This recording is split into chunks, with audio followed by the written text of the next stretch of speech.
سيئاتكم ويغفر لكم والله ذو الفضل العظيم.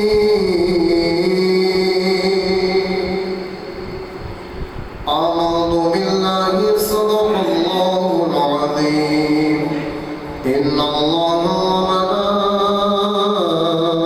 وملائكته يصلون على النبي يا أيها الذين آمنوا صلوا عليه وسلموا تسليما. محبت سے پڑھیے الصلاة والسلام عليك يا رسول الله وعلى آلك وصحابك يا حبيب الله. الصلاة والسلام عليك يا نبي الله وعلى آلك وصحابك يا رحمة للعالمين.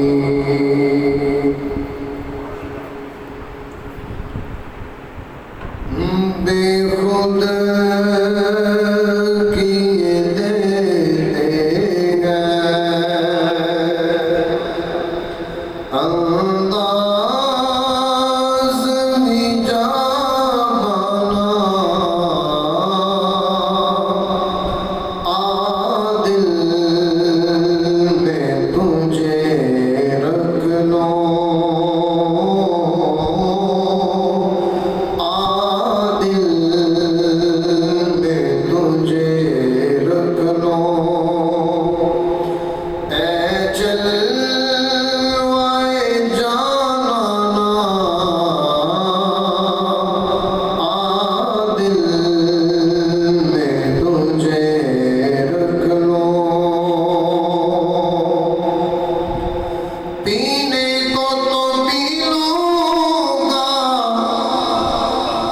بس عرض ذرا سی ہے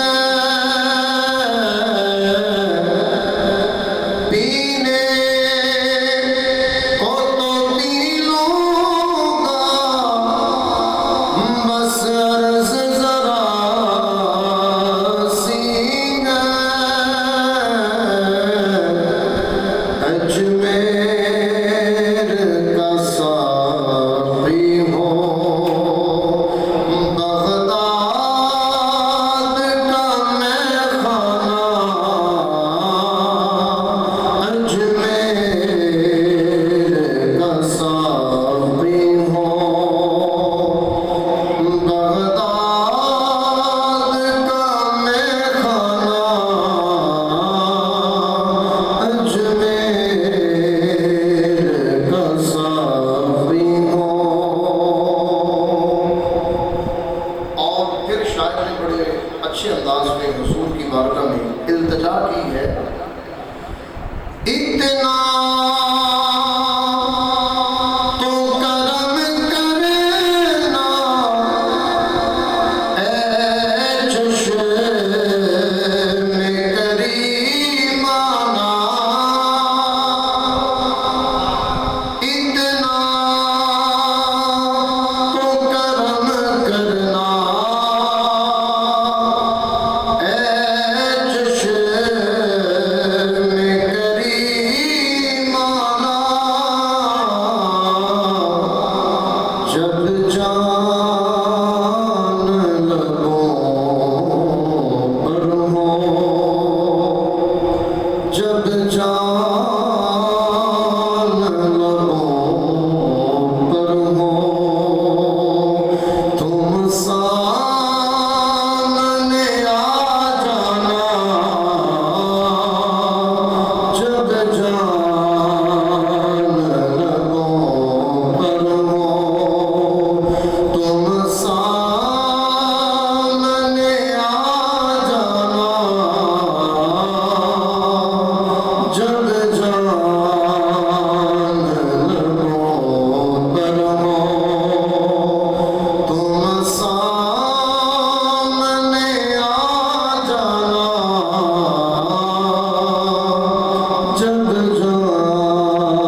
اس کے پیارے حبیب علیہ الصلوۃ والسلام کی بارگاہ مقدسہ میں ہدیۃً درود و سلام عرض کرنے کے بعد خالق کائنات کی بارگاہ میں التجا ہے اللہ جل شانہ ہمارا مل بیٹھنا اپنی بارگاہ میں قبول فرمائے۔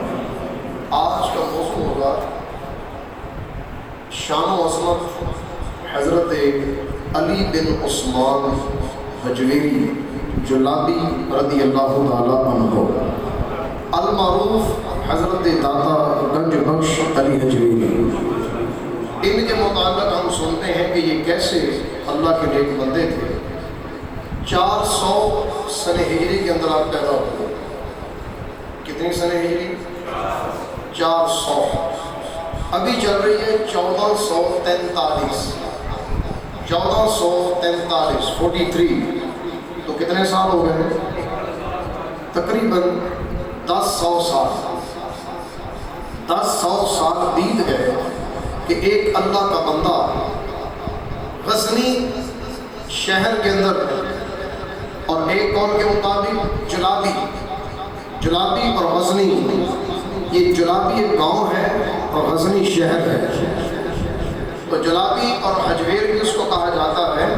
وہاں پہ حضرت سیدنا داتا علی حجویری رحمۃ اللہ علیہ 400 سنہ ہجری کو پیدا ہوئے، اور 465 کے اندر لاہور کے اندر وصال فرمایا۔ اور غزنی یہ کوئی یہاں نہیں ہے، افغانستان کے جو مشرق کی طرف سائڈ ہے، مشرقی افغانستان، وہاں کا ایک علاقہ ہے حجویر۔ تو وہاں سے حضرت سیدنا سید علی بن عثمان، آپ کے والد محترم کا نام ہے عثمان، اپنا نام ہے علی۔ یاد رہے کہ سیدنا داتا علی حجویری آپ کے والد محترم باعمل عالم دین تھے، اور آپ کی والدہ محترمہ باعمل عالمہ بھی تھیں، عابدہ بھی تھیں، اور اللہ کی ولیہ بھی تھیں۔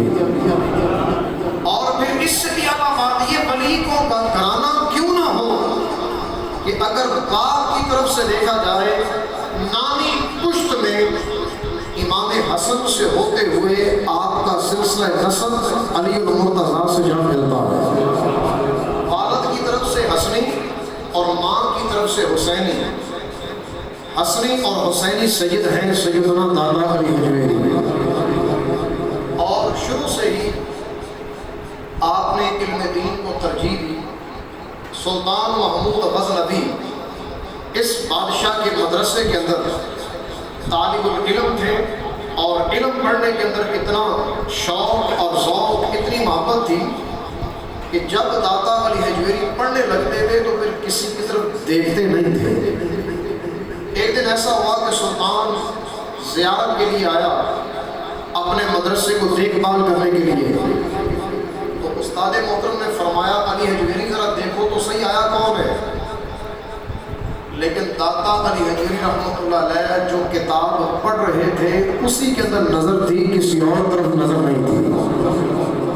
اور جب آپ نے استاد کے کہنے پر یوں نظر اٹھا کے دیکھا تو سلطان محمود غزنوی پہلے دیکھ رہا تھا، اب اس نے اپنی نگاہیں جھکا لی، اور داتا علی حجویری کے استاد محترم سے کہنے لگا، استاد محترم بات یہ ہے ہمارے اس مدرسے کی عزت، عظمت اور شرف سارا یہی بچا ہے۔ میں نے اس کی نگاہ کے اندر دیکھا ہے کہ جو اللہ کی معرفت اللہ تعالیٰ نے اس بچے کو عطا کی ہے کسی اور میں نظر نہیں آتی۔ آپ کا حلیہ مبارک، سینہ آپ کا چوڑا تھا، درمیانہ قد تھا، سرخ اور سفید آپ کا رنگ تھا، سرخ اور سفید، اور جب کوئی دیکھتا تو آپ بہت ہی خوبصورت نظر آتے تھے، بہت ہی خوبصورت۔ آپ کے جسم کے اعضاء مضبوط تھے، اور درمیانے قد والے، سونی سی داڑھی سینے پر نمایاں تھی، پیاری سی داڑھی سینے پر نمایاں۔ اور لاہور میں آ کر سب سے پہلا کام آپ نے کیا، اللہ کا گھر مسجد تعمیر فرمائی۔ اس وقت بڑے بڑے ہندو، بڑے بڑے کافر یہاں موجود تھے، اور ظاہری بات ہے کہ 400 سے لے کر 465 کے درمیان کا یہ عرصہ ہے کہ جب آپ لاہور کے اندر تشریف لائے، یوں کہتے کہ 5ویں صدی کے اندر وہاں لاہور کے کفر کو نور اسلام میں بدلنے کے لیے تشریف لائے، اور جب آپ نے قدم رنجہ فرمایا پہلا کام مسجد بنائی، اور یاد رکھو کہ مسجد کو بنانا بھی ایمان والوں کی ذمہ داری ہے اور اس کو آباد کرنا بھی ایمان والوں کی ذمہ داری ہے۔ قرآن پاک سورہ توبہ 10واں پارہ اس کی آیت نمبر 18 میں اللہ رب العزت ارشاد فرماتا ہے انما یعمر مساجد اللہ من آمن باللہ والیوم الآخر واقام الصلاة وآتى الزکاة ولم یخش الا اللہ فعصى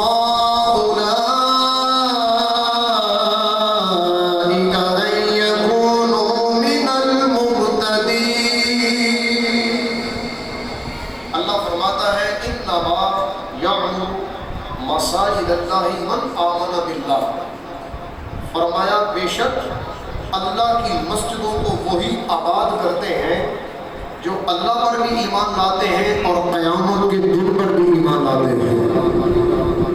وہ اقام الصلاۃ، نماز قائم کرتے ہیں، وہ آت الزکاۃ، زکوٰۃ ادا کرتے ہیں، وَلَمْ يَخْشَ إِلَّا اللَّهُ، اور اللہ کے سوا کسی سے نہیں ڈرتے، صرف دل کے اندر اللہ کا خوف ہوتا ہے اور کسی کا خوف نہیں ہوتا۔ اب دیکھیں یہ 3-4 صفتیں اللہ تعالیٰ نے بیان کی ہیں۔ پہلی بات اللہ پر ایمان لانے والا، اور اللہ پر ایمان جو صحابہ کا ہے، جو میرے مصطفیٰ کی اہل بیت کا ہے، کائنات میں اس طرح کا ایمان تمہیں نہیں ملے گا۔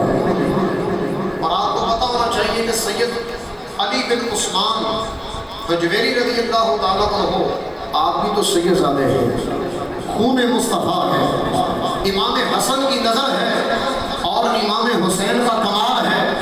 اللہ تعالیٰ نے اس مرد کلندر کو ہماری خوش نصیبی کے لیے اور ہماری بخشش کا ذریعہ بنانے کے لیے ہماری ہی زمین کے لیے انتخاب فرمایا، ہمارے ہی قریب ان کو عطا کیا، ورنہ پیدا تو کہاں غزنی اور حجویر کے اندر ہوتے ہیں اور زندگی کا عرصہ گزارتے ہیں، اور آخری مکان ملتا ہے لاہور کی سرزمین پر، سینکڑوں سال کی مسافت، اللہ پر ایمان بھی لاجواب اور پھر آخرت کے دن پر بھی ایمان لاجواب۔ یاد رہے کہ جو اللہ کے ولی ہوتے ہیں، ہر ولی کے ساتھ حضرت خضر علیہ السلام کی ملاقات ہوتی ہے، ہر ولی اللہ کے ساتھ۔ اور علماء نے لکھا ہے کہ ولی اللہ کے ساتھ خضر علیہ السلام کی ملاقات تب ہوتی ہے جب بندے کے اندر 3 باتیں پائی جائیں۔ نمبر 1، سنت مصطفیٰ کا پابند ہو۔ بولیے ذرا کس کا پابند ہو؟ کبھی بھی نبی پاک صلی اللہ علیہ وسلم کی سنت کے خلاف کرنے والا نہ ہو، تب جا کر خضر علیہ السلام اس اللہ کے بندے سے ملاقات کرتے ہیں۔ اور دوسری بات، فاسق و فاجر نہ ہو، بد مذہب نہ ہو۔ ظاہری بات ہے جس کے دل کے اندر اہل بیت کا بغض ہو، صحابہ کا، اولیاء اللہ کا، وہ اللہ کا ولی نہیں ہوتا۔ تو جو اللہ کا ولی نہیں ہوتا، خضر علیہ السلام اس سے ملاقات نہیں فرماتے۔ اور تیسری بات، حضرت خضر علیہ السلام ملاقات اس بندے سے فرماتے ہیں جس کی زندگی شریعت کی پابند ہو، جس کی زندگی شریعت کی پابند، کبھی زندگی میں شریعت کا خلاف نہ کیا ہو۔ اور حضرت داتا علی حجویری رحمۃ اللہ علیہ اپنے دور کے اندر کئی بار حضرت خضر علیہ السلام سے ملاقات بھی کر چکے ہیں اور آپ سے علم کا فیض بھی لے چکے ہیں، کئی بار آپ کو ملاقات ہوئی۔ اور یہی وہ داتا علی حجویری ہیں کہ جب لاہور کے اندر آ کر مسجد بنائی نا، تو علماء نے لکھا ہے کئی سارے علماء کو ذہن کے اندر وسوسہ آیا کہ یہ جنوب کی طرف تھوڑا سا قبلہ اس مسجد کا صحیح نہیں. اور داتا علی حجویری رحمۃ اللہ علیہ فرمانے لگے پہلے تو اتنی مشکل سے یہ مسجد تعمیر ہوئی اور اب لوگوں نے اعتراض کر دیا. جب باتیں تھوڑا بڑھی تو آپ نے فرمایا کہ آج ایک نماز میرے پیچھے ادا کر لینا، تمہیں حقیقت خود ہی پتہ چل جائے گی. تو یہ اللہ کا ولی نماز پڑھانے کے لیے کھڑے ہوئے. نماز پڑھانے کے بعد جتنے علماء جتنے لوگ نمازیوں کے اندر موجود تھے سب کو فرمانے لگے ذرا قبلے کی جانب دیکھو، محراب کے اندر تمہیں کچھ نظر آتا ہے؟ تو سب نے دیکھا، سارے پردے ہٹ گئے، بیت اللہ بالکل محراب کے سامنے تھا. نگاہیں ولی میں وہ تاثیر دیکھی، نگاہیں ولی میں وہ تاثیر دیکھی، بدلتی ہزاروں کی تقدیر دیکھی. یقیناً اللہ تعالیٰ نے ایسے اپنے اولیاء کو یہ نظر کا کمال دیا ہے. اب پڑھو بخاری شریف. تو بخاری پڑھنے سے پہلے یہ بات بھی پڑھ لیں. شاعر کہتا ہے بنا عشق محمد پڑھتا ہے جو بخاری، آتا ہے بخار اس کو نہیں آتی بخاری. اور میں یہ کہتا ہوں ساتھ عشق محمد پڑھتا ہے جو بخاری، آتا ہے کمال اس کو اور نہیں آتی بیماری. اب میں بخاری پڑھتا ہوں. بخاری کی حدیث ہے، نبی پاک صلی اللہ علیہ وسلم نے فرمایا، اللہ فرماتا ہے جو بندہ میرے کسی ولی کے ساتھ بغض رکھے میں اس کے ساتھ اعلان جنگ کرتا ہوں. اور اللہ کا شکر ہے جتنے اہل سنت ہیں کوئی بھی کسی بھی اللہ کے ولی سے دشمنی نہیں رکھتے، بلکہ دل و جان سے ہر اللہ والے سے پیار کرتے ہیں. تو الحمدللہ جو بھی اللہ والے سے پیار کرے اللہ اس بندے سے پیار کرتا ہے. اللہ اس بندے کو اپنا محبوب بنا لیتا ہے اپنے محبوبوں کی نسبت کی وجہ سے. تو بہرحال فرمایا کہ جب میرا بندہ فرائض کے ساتھ ساتھ نوافل ادا کرتا ہے اور نوافل کی پابندی کرنے کے ساتھ جب وہ نوافل کے اندر اعلیٰ مقام حاصل کرتا ہے تو میں اس کے ہاتھ بن جاتا ہوں جس کے ساتھ وہ پکڑتا ہے، میں اس کے پاؤں بن جاتا ہوں جس کے ساتھ وہ چلتا ہے. فرمایا میں اس کے کان بن جاتا ہوں جس کے ساتھ وہ سنتا ہے، میں اس کی آنکھیں بن جاتا ہوں جس کے ساتھ وہ دیکھتا ہے. تو بات صاف ہے، کان اللہ والے کے ہوتے ہیں، آنکھیں اللہ کے ولی کی ہوتی ہیں، لیکن اس میں طاقت رب ذوالجلال کی ہوتی ہے. تو بیٹھا اللہ والا لاہور کی سرزمین میں ہوتا ہے اور محراب کے اندر سے سارے پردے ہٹا کر سینکڑوں میلوں سے اللہ کا گھر بھی بیت اللہ دکھا دیتا ہے. یہ ہوتی ہے نگاہ اللہ والے کی ہے اور طاقت رب ذوالجلال کی ہے. تو یہ ایمان والا اللہ کا قرب جب پاتا ہے تو یہی پھر فیض اللہ کی طرف سے انوار و تجلیات کا اس بندے کو حاصل ہوتا ہے.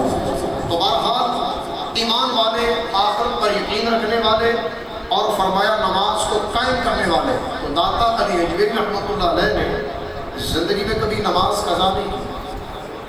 نماز قضا تو کیا کرنی تھی، صبح سے لے کر شام تک روزانہ یہ دن آپ کا گزرتا تھا علم دین سیکھنے اور سکھانے کے اندر، علم دین سیکھنے اور سکھانے کے اندر. اور لاہور جب آپ پہنچے گے تو پورے عالم دین تھے، عالم قرآن بھی تھے اور حافظ قرآن بھی تھے، پورے عالم دین. اور ایسے عالم دین جس پہ علم بھی رشک کرتا ہے. ایک مثال دیتا ہوں چھوٹی سی، علماء نے لکھا آپ کی سیرت کے اندر. علماء فرماتے ہیں کہ جب داتا علی حجویری لاہور میں آئے تو کتاب ایک بھی نہیں تھی آپ کے پاس، کتاب ایک بھی نہیں تھی.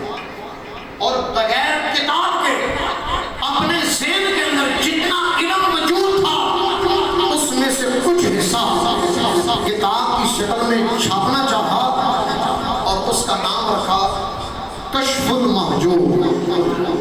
آج بھی وہ کتاب دنیا کے اندر مل جاتی ہے جو آپ نے بغیر کتابوں کے لکھی.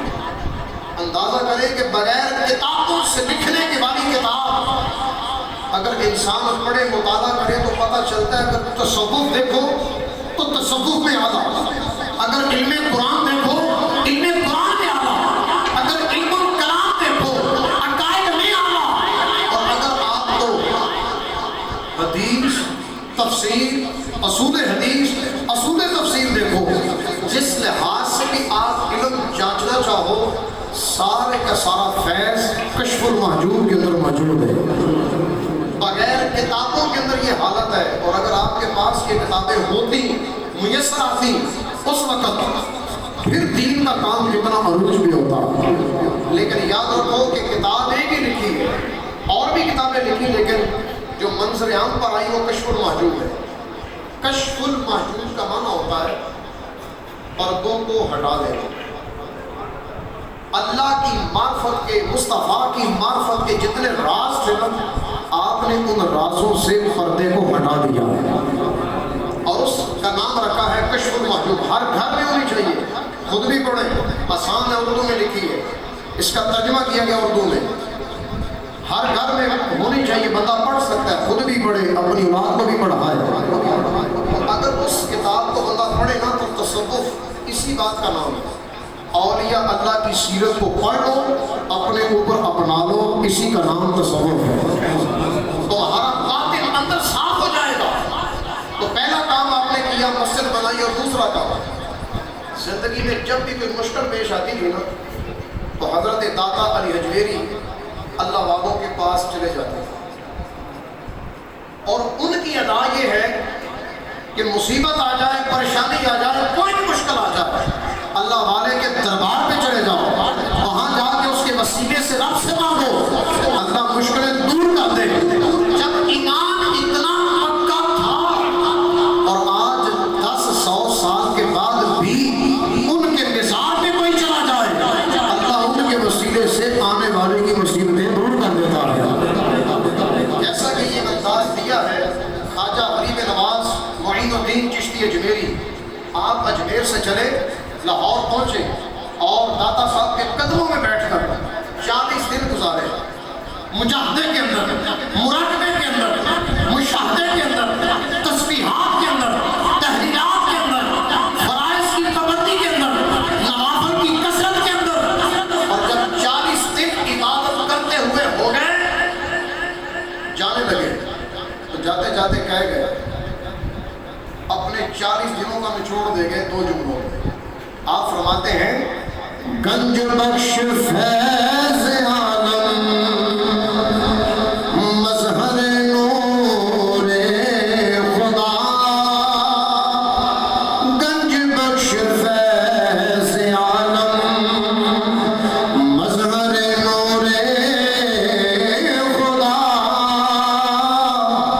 ناقصہ پیر کامل کاملا.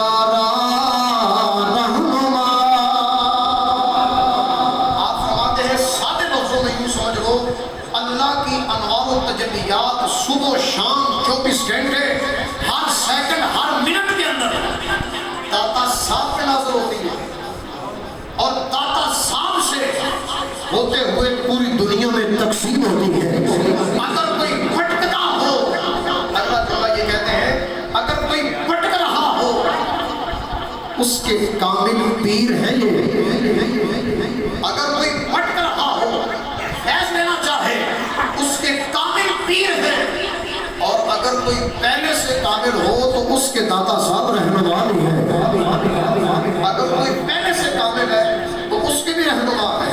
اور خواجہ معین الدین چشتی اجمیری وہ تو پہلے سے کامل تھے, پہلے سے کامل, اور کاملوں کے بھی رہنما یہی داتا علی حجویری. اسی لاہور کی سرزمین پر ایک حاکم کا نائب تھا رائے راجو, اس کا نام تھا رائے راجو. اس کو حضرت صاحب نے لقب دیا تھا شیخ ہندی. رائے راجو کا نام آپ نے رکھا تھا شیخ ہندی. اور یہ کافر تھا, بد مذہب تھا, اسلام کا دشمن تھا.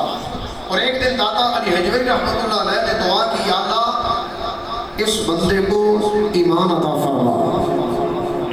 وہ مسلمان ہو گیا، اور مسلمان ہونے کے بعد، یہ آپ کی دعا کا صلہ، مسلمان ہونے کے بعد اپنی جتنی زندگی رہ گئی ساری کی ساری زندگی خدمت داتا صاحب کے اندر گزار دی، اور اللہ نے شان کیا بھی آج بھی ان کا مزار داتا صاحب کے قدموں کے اندر موجود ہے، آج بھی ان کا مزار۔ اور علماء نے یہ بھی لکھا، اس رائے راجو شیخ ہندی کی اولاد کو اللہ نے یہ شان عطا کی کہ آج تک داتا صاحب کے مزار کی خدمت کی ذمہ داری اس کی اولاد کی ہے۔ تو یہ بڑی سعادت کی بات ہوتی ہے جس بندے کو کسی مزار کی خدمت کا موقع مل جائے، جس بندے کو اللہ کی گھر مسجد کی خدمت کا موقع مل جائے۔